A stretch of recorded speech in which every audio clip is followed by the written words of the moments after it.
right, back on the topic of immigration and migration. Same thing, but we're going to start with Venezuela. This article comes out of the Texas Tribune in October, coming from the Biden administration, saying that as far as Venezuelans crossing the U.S.-Mexico border, they're going to create a pathway to allow qualified Venezuelans into the country as Venezuelans flee their home country in record numbers and continue to. And also as the numbers at the U.S.-Mexico border continue to surge.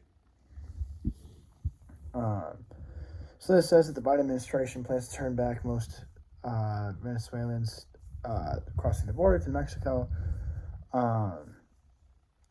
This was not previously allowed, but the current border policy creates a pathway. As many as 24,000 plus qualified Venezuelans in the country.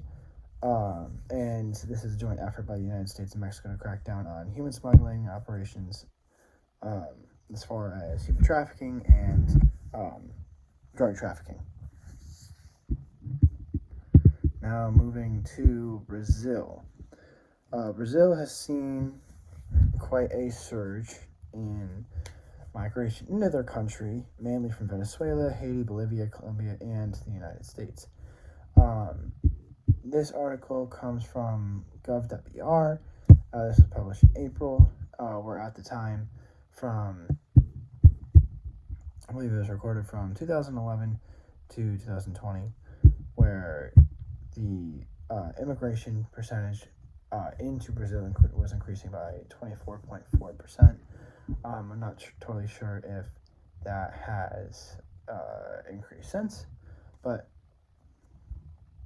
in that percentage, it's estimated that 26,500 refugees entered the country, and again, primarily from Venezuela. And the federal government sees them in a very positive light, saying that they're part of the country's history, and they're committed to help seek their rights, such as security, housing, and work.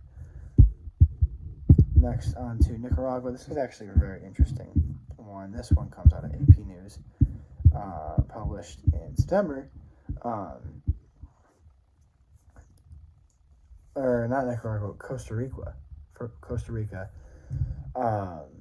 They are receiving many migrants coming from Nicaragua, where it's actually overwhelming their asylum system.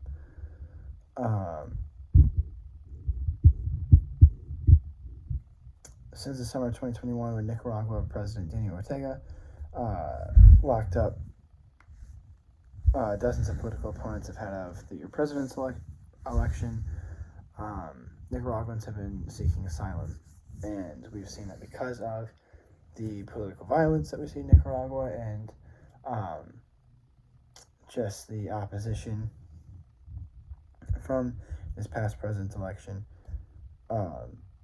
that Nicaraguans are looking to flee the country at the highest rate since April 2018. So, obviously, Costa Rica not being a huge country, this can obviously be a problem because asylum seekers account for 4% of Costa Rica's population, and they only have 5 million citizens. This is smaller than New York City. They only trail the United States, Germany, Mexico, and the number of asylum applications it received last year, being 2021, and that's according to the United Nations High Commissioner for Refugees.